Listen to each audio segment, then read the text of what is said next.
Halo guys, nama saya Michael dan pada kesempatan kali ini saya ingin bahas terkait race condition nih. Nah, race condition ini kalau lihat di gambarnya sih ada nih. Bagus ya.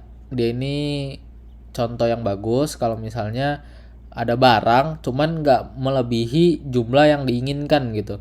Jadi pada berebutan. Nah, kalau dalam sistem, kalau sistemnya nggak apa namanya belum diatur dengan baik, jadi misalnya nih ada barangnya stoknya sisa satu iPhone gitu. Nah, terus kita mau beli, cuman karena ada satu orang lagi mau beli nih yang lain dengan secara bersamaan ya. Sistemnya nganggep, oh nih masih ada sisa satu gitu untuk kita dan mereka. Nah, kita berdua dapat iPhone gitu. Nah, jadi ya udah kita seneng ya. Cuman yang problemnya itu di penjualnya. Penjualnya itu harus memenuhi apa namanya pesanannya karena kan dia cuma punya satu tapi kita belinya dua gitu. Nah, ini yang bisa jadi apa namanya problem besar ya. Ini bukan problem kecil. Contoh lainnya, misal kalian itu punya bank account. Nah, bank account ini kalian itu mau update nih. Jadi ada orang transfer ke ATM kalian secara bersamaan. Ibaratkan kalian jualan. Nah, kalau misalnya bank itu sistemnya nggak bagus, dia akan sistemnya mungkin cek dulu nih saldo kalian terakhir berapa dan dia akan update berdasarkan saldo terakhir kalian gitu, bukan berdasarkan siapa yang transfer kalian dan siapa saldo terakhir kalian gitu. Jadi kayak ya kalau misalnya berdasarkan saldo terakhir kalian ya otomatis kalian misalnya ditransfer 1 juta dan kalian ditransfer 2 juta nih. Nah, kalian kan harusnya kan dapetnya 3 juta nih. Nah, cuman karena saldo terakhir kalian nol dan ya udah sistem terakhir bacanya oh ini apa namanya saldo terakhirnya nol dan yang kebetulan yang transfer paling akhir ini secara bersamaan yang update paling terakhir ini sih 1 juta, ya udah kalian masuknya cuma 1 juta, 2 jutanya nggak masuk gitu. Oke, cara preventnya itu kita pakai teknik banyak cara ya. Ada application level, jadi kita bisa pakai single thread execution atau mutex, atau di database level kita ada query transaction atau bisa kita pakai log mechanism. Nah, di sini langsung saya contohkan ya. Lanjut. Oke, ini sebelum masuk ke contoh, ini sebenarnya ada contoh sih. Cuman kita butuh datanya dulu kan untuk kita main-mainin. Nah, di sini apa namanya? Kita punya table itu products ya. Nah, di table products ini kita ada produk nih, coba kita select from products. Nah, di products ini ada namanya super widget nih, nama produknya ya, dan stoknya sisa satu. Nah, kalau misalnya kita tadi pakai apa namanya nggak bisa ngehandle ini punya race condition, dia akan kayak gini. Contoh nih, ini nanti kita akan kasih tahu nanti ada dua tipe locking untuk ngehandle si race condition ini. Cuman di sini kita baca dulu nih gimana sih kalau race condition terjadi. Oke. Di sini ada kode ya, kode JavaScript. Yang dimana ini abaikan, ini setup database aja biasa. Nah, di sini ada function yang dia itu yang pertama itu main-main sama query apa namanya database. Oke, yang pertama dia queryin ambil stok dari produk yang bernama tadi apa gitu. Nah, kalau misalnya kita dapat nih stoknya nih. Nah, kalau misalnya stoknya itu di bawah 0 ya, dia akan bilang product is out of stock gitu. Nah, cuman kalau stoknya itu masih ada, kita kurangi stoknya. Oke. Jadi kita update nih, update produk set stock sama dengan stok -1. Jadi kan kita kan beli kan berarti kan. Nah, terus nanti kalau berhasil ada console log proses successfully. Dan kalau gagal ada proses failed. Nah, cuman karena kita di sini punyanya cuman satu stok, oke? Satu stok nih. Satu stok ya. Nah, di sini kita mau ngelakuin contoh race condition. Kita mau beli barang si super widget. Langsung aja nih. Kan harusnya kan yang berhasil satu kan. Jadi proses successfully-nya cuma satu nih. Cuman kalau kita jalanin, nah dia ini dua nih proses successful-nya. Nah, kenapa? Karena yang tadi kita nggak nerapin start transaction dan locking mechanism di database kita. Jadi kalau kita cek lagi, stoknya minus. Ini sangat gawat kalau misalnya udah di live. Oke. Terus ngehandle-nya gimana sih? Nah, kita langsung masuk ke kodenya. Oke, masih kodenya yang sama, cuman kita bedain file. Nah, tadi kan kita kan dapat nih produknya minus, cuman udah saya perbaikin lagi ke awal. Jadi sekarang produk stoknya 0, kita update ke 1. Jadi sekarang masih 1 ya, jadi ya kayak awal. Nah, cuman kalau kita pakai cara yang ini, dia akan minus lagi nih, karena tadi ada yang belinya 2 biji. Nah, cuman kalau misalnya kita sekarang tambahin query for update di sini, dia ini akan ngelock. Jadi for update ini kita punya select stock. Kalau misalnya dapat, kita akan lock dia punya row. Jadi kalau misalnya nanti ada transaction atau query lagi terkait si row ini, nggak bisa karena kita lagi lock gitu. Nah, ini yang dinamakan pessimistic lock. Kita akan lock sampai proses ini selesai gitu. Nah, coba kita jalanin lagi sekali lagi. Nah, di sini kenapa kita udah pakai for update cuman masih minus gitu. Nih kalau kita lihat sekarang kita jalanin minus. Kenapa? Karena kita nggak pakai yang namanya si start transaction. Kita butuh query start transaction yang dimana diawali dengan tanda begin, dan di akhirnya itu jangan lupa commit ya. Jadi begin commit, kalau misalnya ada error kita rollback gitu. Jadi di sini menandakan ini transaksinya sedang berlangsung, dan kalau semuanya berhasil kita commit, dan ketika commit ini kita juga release lock gitu yang tadi diambil oleh follow update ini. Jadi kalau misalnya kita balikin lagi ya datanya ya. Nah, cuman sekarang kita jalanin lagi filenya. Kita cek dulu datanya udah sisa. Oke. Kita jalanin lagi filenya. Jadi kan datanya 1 nih. Yang beli 2. Kita jalanin filenya. Nah, jadi di sini yang successful hanya 1 dan lainnya gagal. Jadi kalau kita cek di sini, oke, stok 0 berarti benar ya. Jadi kalau kita jalanin lagi pun dia tetap jadi dua-duanya gagal. Oke, ini benar, mantap ya. Nah, jadi ada 2 tipe lock tadi ya. Ada pessimistic dan optimistic. Nah, nanti ada pros and cons-nya. Cuman di sini kita akan masuk ke contoh optimistic. Oke, lanjut. Oke, ini kita masuk ke bagian optimist lock. Nah, di sini kalau kalian lihat hampir sama, cuman ada perbedaan. Karena kalau tadi kita pakai for update, nah di sini kita nggak pakai. Kita pakai kolom tambahan yang dinamakan version, atau misalnya penanda lah flag. Jadi kalau kalian lihat di sini, tadi kan kalian mungkin sempat bertanya-tanya apa sih kolom version ini. Nah, ini untuk optimistic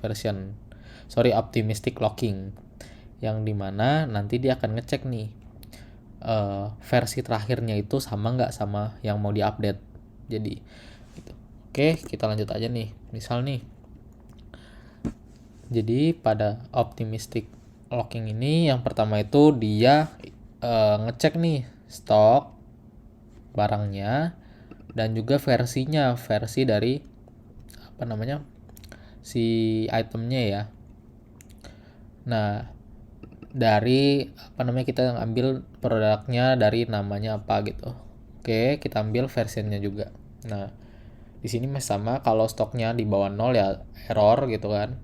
Cuman di sini kita agak berbeda karena di sini kita cek kalau stoknya masih ada, kurangi stoknya dan tambah versionnya, di mana versionnya adalah version yang diambil dari select. Jadi semisal gini, di sini kan ada update produk. Oke, kita mau update si produknya, kita mau kurangin stoknya nih, karena tadi kan kita udah lewat nih stoknya di bawah 0, berarti stoknya ini di atas 0. Oke, nah di sini kita cek nih, dia punya version yang ini, ya version yang ini sama nggak sama dia punya version yang diambil di awal. Jadi pada di awal ini kita ambil nih version, berarti yang di awal ini berarti kita panggil nih 0. Oke, nah ketika 0 ini dan di sini 0 juga ya, berarti ini kita update karena di sini kan where name-nya sama where name, jadi product name dan version yang diambil dari select sebelumnya. Oke, jadi karena sama 0 dan 0, ya udah kita update, kita kurangin stoknya jadi 1. Oke, dan kita versionnya kita tambahin jadi 1 plus 1 gitu untuk nandain kalau misalnya ini udah kita update gitu. Oke, nah ini kurang lebih ini bagian dari si optimistic locking nih. Oke, dia ini nggak nge-locking row-nya, jadi transaction lain tetap bisa pakai si row ini. Cuman pertanyaannya, emang nggak terjadi race condition. Oke, kita ambil contoh ya. Oke, di sini kita cek lagi sekali lagi. Oke, stoknya kita sekarang update stoknya 1 ya, berarti ya. Oke, nah di sini kita langsung aja jalanin not optimistic. Oke, 1, 2, 3. Oke, nah di sini kita bisa lihat order yang diproses ini pertama successful, yang kedua failed karena dia bilang update-nya itu nggak sesuai, versi update-nya pokoknya nggak sesuai. Nah kalau kita lihat di sini update-nya itu nambah jadi versi 1 gitu. Nah mungkin kalian agak bingung kapan pakainya. Nah ini penjelasannya ini juga mempengaruhi bagusnya kapan pakai si optimistic lock dan pessimistic lock. Oke, ini masuk penjelasan ya, dikit lagi teorinya. Jadi pessimistic lock itu, yang namanya pesimis, itu digunakan ketika kita berpikir pesimis lah soalnya tentang sistem kita. Misalnya kita mikir nih, ini bakal sering terjadi konflik nih karena banyak yang coba akses data sama secara bersamaan gitu. Jadi kita kunci aja datanya untuk mencegah proses atau misalnya penggunaan lain dalam mengaksesnya sampai data tersebut benar-benar udah gak diakses gitu. Oke. Jadi yang pertama ya, kalau misalnya aplikasimu sering banyak transaksi, banyak yang pakai gitu, dan sering update data yang sama gitu. Contohnya yang tadi e-commerce gitu. Oke, yang kedua, kalian mau pastiin kalau misalnya data kalian ini nggak boleh berubah oleh transaksi lain gitu selama proses update berlangsung. Oke, itu namanya pun biar datanya lebih solid lah, lebih berintegritas gitu. Nah, yang ketiga, kita nih lebih prefer ya udah tunggu aja sampai datanya update gitu. Kita nggak mau ya udah nggak usah lah cepet-cepet gitu. Contoh nih, bagus nih ada contohnya nih di aplikasi bank online. Nah, balik lagi, jadi kalau ada orang mau transfer uang, sistem akan kunci saldo akunnya sampai proses transfer selesai. Jadi kita nggak lagi tuh yang namanya kita cuma dapat transfernya cuma 1 gitu. Oke, ini kita masuk ke satunya lagi ya, yaitu optimistic lock. Digunakan kalau kita pikir secara optimis bahwa konflik terhadap akses data secara bersamaan itu jarang terjadi gitu. Dan ya kalau terjadi pun ya cincai lah misalnya, kan nggak apa-apa lah. Nah, dan kita di sini pakai versi data, jadi kita nggak lock datanya. Jadi di sini sistem bisa tahu kalau misalnya data ini udah nggak sesuai nih sama data yang terakhir baru mau diedit gitu. Oke, jadi kapan pakai optimistic lock? Kalau misalnya dia itu pakai aplikasinya itu memiliki transaksi atau misalnya yang pakai penggunanya itu jarang lah ya. Yang kedua, kemungkinan gagalnya itu rendah karena ya perubahan datanya itu ya kalau misalnya gagal pun nggak apa-apa, ya udah gitu. Dibandingin si pesimistik, kalau pesimistik kan kalau gagal dia harus nunggu sampai si transaksinya pertama selesai gitu. Nah, sementara yang optimistik ini dia ini lebih cepat karena kita nggak perlu nunggu si transaksi pertama lebih selesai. Kita bisa tahu kalau misalnya transaksi ini sedang diedit. Si row ini sedang diedit, data ini sedang diedit. Contoh, dalam manajemen konten gitu, website manajemen konten, berita-berita gitu, misalnya ada dua editor akses artikel secara bersamaan. Nah, sistem ini kalau misalnya dia ada optimistic lock, dia ini bolehin nih dua editornya itu bekerja secara bersamaan gitu, edit artikel. Cuman ketika editornya itu yang belakangan simpan perubahan itu, dia akan dapat notifikasi kalau misalnya artikel itu telah berubah gitu sejak terakhir dia itu baca atau edit gitu.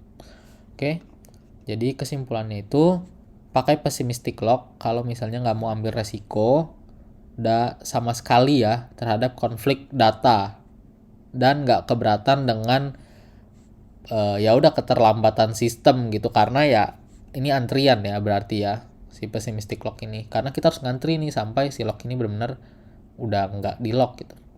Yang kedua, pakai optimistic lock kalau misalnya yakin konflik ini jarang terjadi yang tadi, dan maunya tuh ya cepet lah ke update-nya gitu.